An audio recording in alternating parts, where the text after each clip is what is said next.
College চত্বরে প্রকাশ্যে তরুণীকে প্রেম নিবেদন যুবকের ভিডিও ভাইরাল। বিতর্ক যেন পিছু ছাড়ছে না দক্ষিণ চব্বিশ পরগনা জেলার কাকদ্বীপ বিধানসভার কাকদ্বীপ সুন্দরবন মহাবিদ্যালয়ের।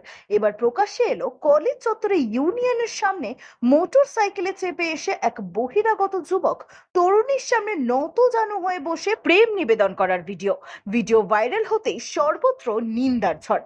এই বিষয়ে সরব হয়েছে এভিবিপি এবং ডিআইএফআই এর সদস্যরা। এই ঘটনা সিনেমার গল্পকেও হার মানাবে। হঠাৎ দেখা যায় এক যুবক মোটরসাইকেল নিয়ে কলেজের ভিতরে চলে আসে, তখন চতুর্দিকে কলেজের ছাত্রছাত্রীরা নিজেদের মধ্যে কথাবার্তায় ব্যস্ত। মোটরসাইকেল থেকে নেমে কলেজ চত্বরে দাঁড়িয়ে থাকা যুবতীর সামনে গিয়ে নতজানু হয়ে বসে তরুণীকে প্রেম নিবেদন করলো। এই ঘটনা দেখে চতুর্দিকে থাকা ছাত্রছাত্রীরা কলরবে ফেটে পড়ে। যদিও বা এই ভাইরাল হওয়া ভিডিওর সত্যতা বিচার করেনি ফালাকাটা টাইম। কলেজের প্রিন্সিপালের দাবি, এই ঘটনা বহু পুরনো। তিনি কলেজে আসার আগেই ঘটনা ঘটতে পারে। বর্তমানে এসব ঘটনা আর এই কলেজ চত্বরে ঘটবে না।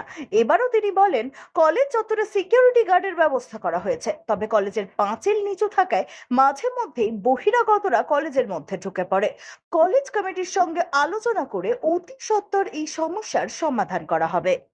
Bureau report, Falakata time.